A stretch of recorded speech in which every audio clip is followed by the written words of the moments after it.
we've got Brook Smith from Fresh Roots Family Counseling, and we're going to be talking to her a little bit about what it means, what marriage means, and some of the things that she deals with on a daily basis. You want to say hi to the folks there, Brooke? Hey y'all, I'm glad to be Well, here. Glad I get to talk to you, Jared. absolutely, we're glad to have you. So just to kind of kick this off, why don't you tell us a little bit about yourself, who you are, what you do, and anything you'd like to tell the folks out there. Well, I started being a counselor several years ago. It's been about 6 years now that I've been in practice, and I've just had this amazing opportunity to join a team of people who specialize in different areas. And my specialty is with couples and marriage. I've gone through a lot of training for that with some of the top therapists in the world that I just have had the privilege of learning from and gathering from their great minds, and their experiences. So, I really started having a passion for helping marriages and couples out there because of one of these staggering statistics that I heard. Northwest Arkansas has the highest divorce rate in Arkansas, and Arkansas has the highest divorce rate in the world. I mean, in the U.S. Wow. That is astounding. And so obviously our couples out there need some help coming together, right? And working through hard times and navigating what that looks like to come back together. So what does it mean to you to navigate coming back together with that statistic in mind? What are some of the things that you do in your practice? It depends a lot on what walks into my room, right? I see a lot of couples that are coming in after having found out about one spouse having an affair, or maybe they're having a hard time parenting, or maybe they've just grown apart in a lot of ways. Some couples come in for that little checkup, once a year, and just want to know, how can we get closer together, grow together? Oh, that's great. And so one of the ways that I start with that is just clarifying, where are we right now and what is going on? Well, would you like to talk a little bit about marriage then, now that we're kind of on the subject? Sure. It seems like in today's culture, the definition of marriage is constantly changing, and what we understand to be that kind of relationship seems to be moving. Would you mind sharing with us what marriage means to you and why you think it's important? Kind of defend the institution a little bit for us. The number one universal truth about marriage, for the most part, right, that we can all agree on, is that it's a commitment that we're making to one other person. And ironically enough, whether you are from a certain religious background or not, every couple has a certain set of rules that they go by in their marriage, whether they are kind of have been spoken or unspoken, they're understood. And so my job as a counselor, one, is to understand what are the rules of this couple and where have maybe some bonds been broken. And so in marriage, you kind of ask the question, what is marriage, right? So it is this commitment. And whenever we stand up and we make those vows, we are saying, this is what I'm committing to do for a lifetime. And one of my favorite part of those vows is that we say, for better or for worse. And I don't think that's just about for the good times and the bad times, right? It's for the better and worse part of that person. We are making a commitment to love them through the best and the worst of themselves. Wow. And that is hard to do, right? Especially in the worst of somebody else, because it can be an affront to us. It can be scary that the worst part of them might come out and do some damage to my heart or to our family. But making that commitment to somebody is also to say, hey, I want to work. I'm not just accepting the worst parts of you, but I'm here for you in that, to always want better for you, better for us, right? So sticking by that person and wanting the best out of them. That's a really beautiful sentiment.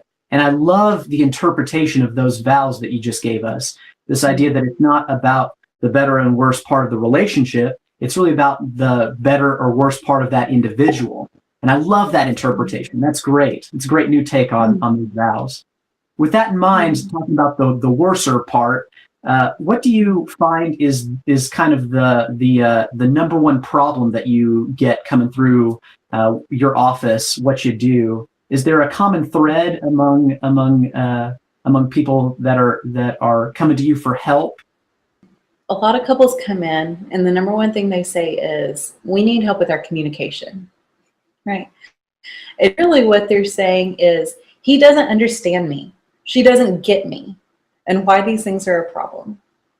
I find that we are really good at communicating. Even whenever we're saying nothing at all, we're communicating how dissatisfied we are about something, right? So I'm like, you have no problem communicating what's going on for you right now. But what you're saying is, I need help making sure that my spouse or my partner understands me in this, so that maybe we can move forward in this conversation or in this event in our life. Yeah, communication is definitely one of the number one things that walks in my office. The number two thing is affairs, right? Yeah.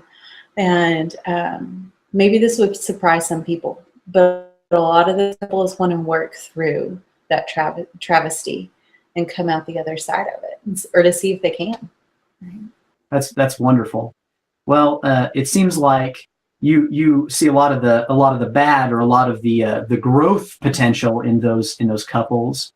When you start that journey of let's say somebody who has come to you and there's been extramarital stuff going on, and you are working with them to bring them out of that and to the next step, what do you see is what do you hope to see in that couple's future? What does a successful marriage look like on the other end of that kind of a situation?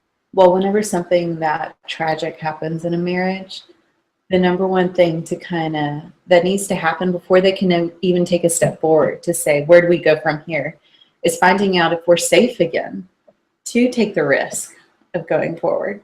And so my number one priority is kind of to create safety again for that couple. And it might look different for each couple, but that safety is basically going to say, hey, I'm here.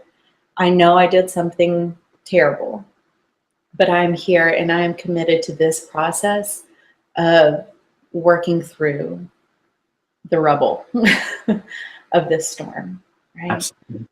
And on the other side, I have a lot of couples who, we call it their second marriage together. We've kind of put to death the old marriage because there were probably some issues there before the affair happened, right? So once you work through this rubble of the affair, then there is a whole nother part that says, how do we know that this will never happen again? And so then we work through that. So I guess the successful marriage looks like a couple who's in a relationship that's completely trusting, that has open communication, kind of like what you were alluding to earlier.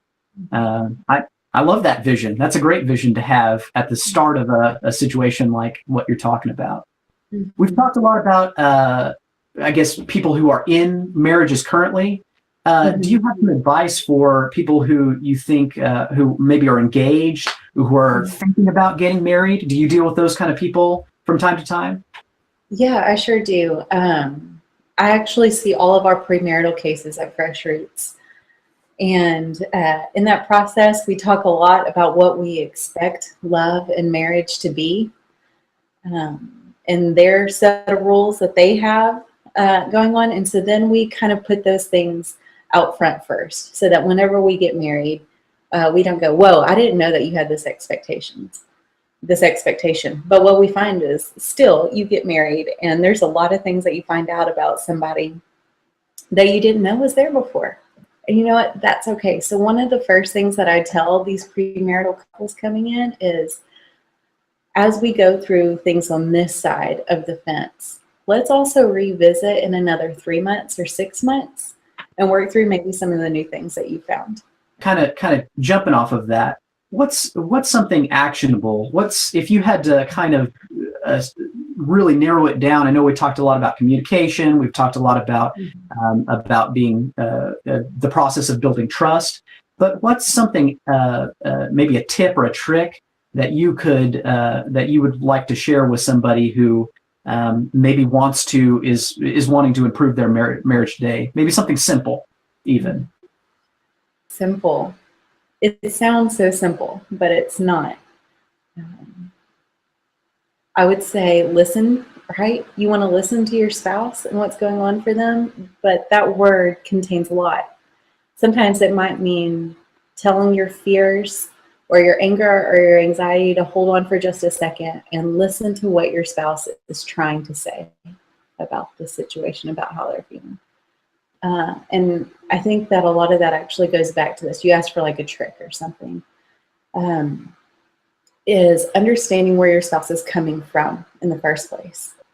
Growing up, our home is like the elementary school that we go to learn how to communicate about our feelings and emotions and events in our life. And we all grow up in different elementary schools in that area. And so kind of understanding where your spouse has come from and having that conversation. How did you learn how to deal with anger or sadness or even joy as a kid? What did you do with that?